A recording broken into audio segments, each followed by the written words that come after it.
Is this thing on? Testing. Hey everyone, I'm Bradley Schneller. This is Sarah Altabello. Hi. This is, with that being said, a Root Fitness podcast. So I have to just say before we say anything else, I couldn't help but think I went to Bonnaroo when I was 18. Uh-huh. My parents had no idea what I was getting myself into when they bought the ticket. But saw Ben Folds and the guy doing his mic check. Instead of just a 1 2 1 2, would go to like each instrument and each mic and then say STDs. Oh my goodness. Like, syphilis. The clap. The clap. That's exactly what he did. Can you hear us? The clap. And so now whenever anyone does a mic check, that's all I can think about. Totally great way to start this thing. Fantastic. All right, y'all. Today we're talking about why confidence matters and confidence versus ego and the differences between the two. Yeah, I think we get confused about the two a lot and have a hard time drawing a line between them. So yeah. Icebreaker though? Yeah. So what was something that you were absolutely terrified to do, but you did it anyway and you were proud of? So for me, that's coaching the kids, like flag football team and soccer team. Yeah. Like the first couple of weeks, I just had so much anxiety going to the practice, and I'm anxious about it. I'm nervous. I'm sweating. Like I'm stressed out. I don't know why. It's 6 and 7-year-old kids, but it just freaks me out. And it's like that every time in the beginning, and then like I get comfortable, so I lack confidence in it. I'm terrified. Yeah. But it ends up being fine because I get to practice on adults all day. Yeah. And I remember that first game, you like spending half a day like printing out plays and like pouring over notes and all the fine print, and then it turned out to be fine. Yeah. So what about you? A lot of people don't know this. I went to a small arts college for a year in Santa Fe. I was going to be an actor, and one of the things we had to do at the end of the semester was we had to sing 2 songs in front of the rest of the department. I've always been comfortable in front of people with dancing and acting, but I don't have confidence in my singing abilities. I think I can carry a tune, and that's about it. So I like put it off until the last day I could possibly do it. I did it. Was very glad I did, but a couple years ago I had a friend auditioning for a local musical, and she was scared to go by herself. And so I just went with her and auditioned with no intention of getting in, but I was not scared to do it. No. Okay.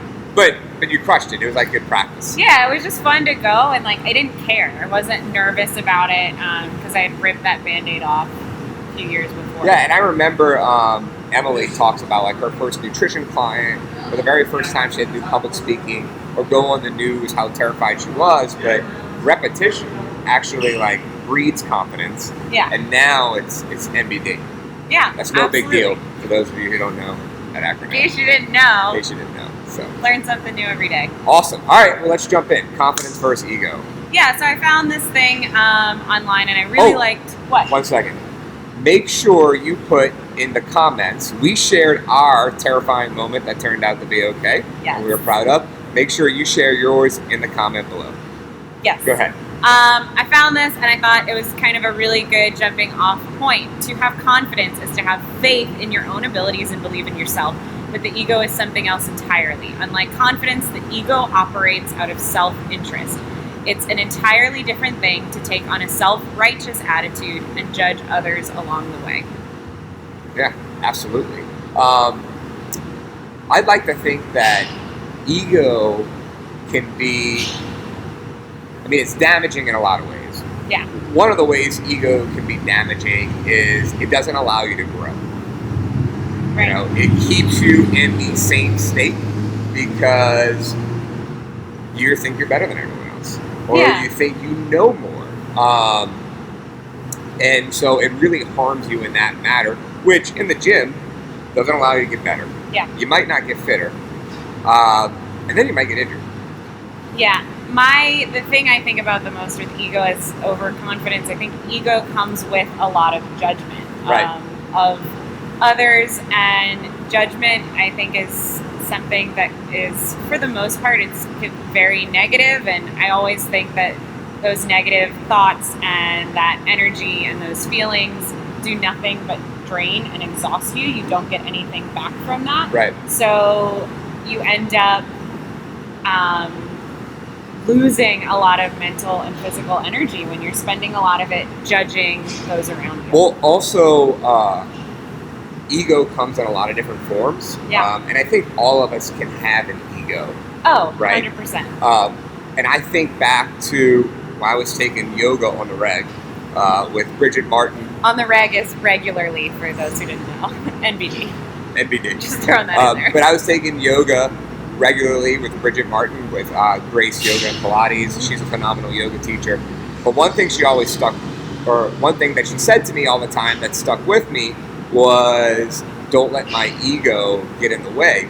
And she would say that in terms of, here's a pose, here I want you to try to do it. And I did not have the yoga experience yet to put myself in that pose. Right. But I kept attempting it to the detriment of what the session was supposed to be.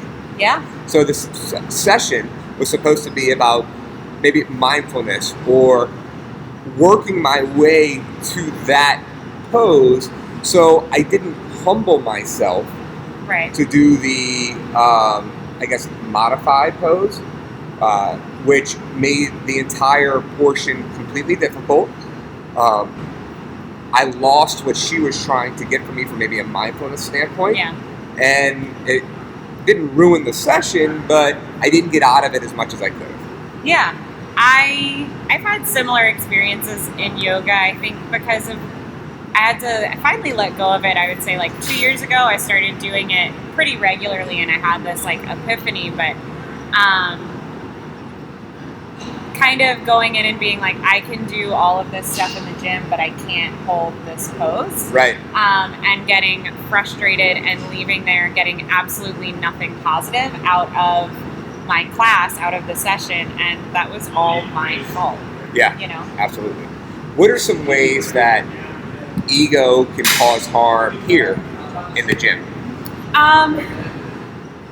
I see a lot of people, instead of listening to their bodies, looking at a workout and looking at the class around them and approaching the workout in terms of who they can beat or who they should score better than, who they should lift heavier than, and then instead of staying within what they are capable of that day and staying within themselves, they don't listen to their bodies at all, and they push it too hard, and they end up physically hurting themselves. And then on top of that, that's not going to help build positive relationships with the people you're in class with. Right. Yeah. So I think that's a huge thing. Hurts relationships. Okay. Might cause like anger. Yeah, and like if you leave here pissed off all the time, then you didn't do it right. Right, and that happens a lot. A lot of people leave the gym sometimes pissed off, and you should never leave the gym pissed off. This is your happy place. Right, it happens. But it shouldn't be a regular thing. It should not be a regular thing. Awesome. Yeah. Tell me a time when, outside of maybe yoga, when ego got in your way. I had an injury maybe 6 or 7 years ago, and it was around this time of year. We were getting ready for Nutcracker season, and I tried to force myself to get back into. So I tore a ligament in my ankle, and I was trying to get back onto point in time for Nutcracker, and in like an effort to like prove those around me wrong that I could do it, I ended up making my injury way worse, right, and having to take a lot longer to rehab it than I needed to in the first place. Right. I don't think there's maybe a specific instance for me that I can recall off the top of my head outside of that yoga session, or sessions, because it happened multiple times. But I do know that, over the course of time at the gym, we all grow as people, and I've been doing this about 10 years. I've had the gym for 6.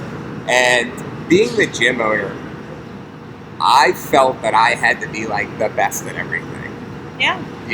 Or like people weren't going to respect me if I wasn't the best at everything. Right. So it pushes you in a way that maybe you shouldn't be pushed. Mm-hmm. And then also, that competitive nature comes out. It doesn't allow you to have as much fun Right. as you want. Like, I really enjoy working out with my boys or my girls, like when it's a sesh with Sarah and Chelsea, and we go hard at it. We're all trying to beat each other, but it's fun. And the same thing with Shane or Kevin or Bob, and we're all chasing after each other. And I might win, they might win, but now it's fun. It's fun-natured. We rib on each other. Where before, I felt like this immense pressure that I had to win. Yeah. And then that's the difference between, like, in that last 400-meter run, you and someone pushing each other. If you are having fun and they beat you by like 2 steps, then it's no big deal. You high five, you look forward to the next time, and if not, it sticks with you the rest of the day and you're pissed off about it. Right. You're upset. Right, or you're worried about someone else's reps or whatever because you want your name to be so high on the whiteboard, which is crazy. Right?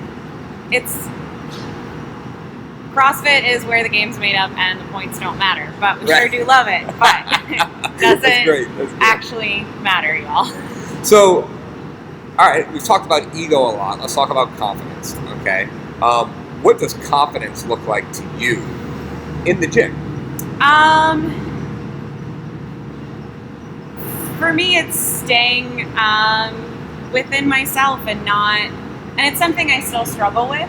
Like, I know where I do have confidence and where I don't. Like, yesterday's workout, I knew I was like, I will do really well if I just take a deep breath and listen to my body. And that was like all the confidence I needed. Like, I can do this. I will do well. But I'll even say, like, I still struggle with like a heavy overhead movement. Like, I just lack confidence in my ability. Like, oh, there's no way I'm strong enough to get that over my head, no matter how much I drill technique. So I think it's interesting. I think confidence manifests its way in a couple of different ways. So from a competitive standpoint, and I don't mean like the bad competitive standpoint, I mean like you're in a competition or you're really going hard and you have the confidence to know that you've hit this a ton of times before and you're going to nail it, and it helps you roll into that movement, that exercise, or whatever, okay? But there's also the confidence within yourself, or the confidence of who you are as a person. Right. To know that if I don't hit this lift, if I don't do as good as I did on this workout, it's okay because it doesn't change who I am. It doesn't change who I am. Yeah. And people still like me. And, I do all this other stuff outside of the gym that makes me a good person. Yeah. And I can't help but listen to that and think about when I first joined Rue, and we talked last time or whenever we did a little bit about when we cherry picked workouts, and I said like what I would cherry pick, and that was all ego and a lack of confidence because I wanted to show up and have people think I had my shit together and not see me struggle. Yeah. So, go ahead. Oh, and I was also going to talk about it with nutrition, but if you go ahead. Oh, I didn't ever really think about confidence in terms of nutrition until like the last year, and a lot of that has to do for me with like sticking to your guns and like setting your goals and not letting other people's comments deter you. Right. Like when I did my first Eat Clean challenge, just as a member, I remember hearing all the time when I would like go out to eat or eat with friends and family, oh, can you have that? That's not compliant. Or at a party, no, don't even offer her. She can't have that. Do you think she eats cake? Like, she can't do that. And those comments would make me feel, at the time, I wasn't confident in myself and the direction I was going. So I would let those comments deter me. Or you cave. Yeah, or I would just cave. Because I would just be like, no, it's fine, watch, I can have this. Or like, ha ha ha, don't make a big deal out of it. And then you're upset later. And then I get really upset later. And that happens a lot. Yeah, I think it's pretty interesting. So I'm going to talk a little bit about myself here. A little bit. And, But probably for as long as people have known me, or like let's say Emily, who's known me 15 years, she would say that I was always confident, and I wasn't. But I wanted people to think that I was confident because it made up for my lack of self-confidence inside. So I wasn't happy with myself. I wasn't happy with the way I looked, but I acted confident. Right. The interesting part about that is if you fake it till you make it, eventually they come together. And it really did, like me acting like I was confident for so long allowed me to, once I started to put the pieces and parts together, exude real confidence. Yeah. Which has helped me, in a big way throughout. But I totally get it when you talk about like the nutrition aspect and, almost like a lack of confidence in either yourself or what you're doing will either like send you down a downward spiral. Yeah. Or it makes you crazy. And what I mean by that is only recently have I felt super comfortable within my skin. And by recently, I mean maybe in the past year or 6 months, to where I'm like, it's okay if I wake up and I don't have a six-pack today. Yeah. Like I know I did it before. I know I can get it again. I just got to tweak a couple of things. So maybe the weekend or this trip doesn't set itself up for me to live my life perfectly like I want, but I'm confident that I can maybe aesthetically or feel-wise get myself to where I was before. Right. For instance, like that happened in Spain. I didn't work out for 10 straight days, and I was just eating and drinking whatever. But I was in Spain, so it's no big deal. And that I've allowed myself to start to feel that way. The same thing, like I used to feel like I had to work out every single day. Yeah. And now I don't feel that way, And of course, some of that has come with experimentation, but I just have confidence in who I am to where I don't feel like I need to fill some type of void in my life with that on a daily basis. Because at 35, soon to be 36 in a couple of weeks, like it can be somewhat destructive. Totally destructive. It's exhausting. Yeah. So. Awesome. No, I think that was a really great story. And yeah, lacking that confidence, I'm sure you just felt like you weren't ever moving forward. Or that's how I have felt when I haven't felt confident. No, like I mean, stuck. You feel like you're stuck. You feel like you're just spinning your wheels and you're not able to grow. Yeah. Sometimes you just have to let Rue take the wheel. Well, yeah, that was and drive that boat for you. So, what do you think are some tools or tips for gaining confidence? And it's not, okay, so the other part in all of this is that it doesn't happen overnight, and that's what we want. We always want quick fixes and quick things, but this is something you have to actively work on. So I think you have to realize or take note of what's realistic. Like, take a self-assessment. What are your goals? What are you trying to achieve, right? We talk about goals all the time, okay? Let's talk about what's realistic, okay? What are some realistic goals? How long will it take me to achieve them? And then let me do the little things to get there, okay? But if something goes off track, don't freak out, okay? And then set yourself up for success. So, okay. Setting yourself up for success rather than failure is a big part to leading towards confidence. So, like, let's say you have these goals that aren't realistic.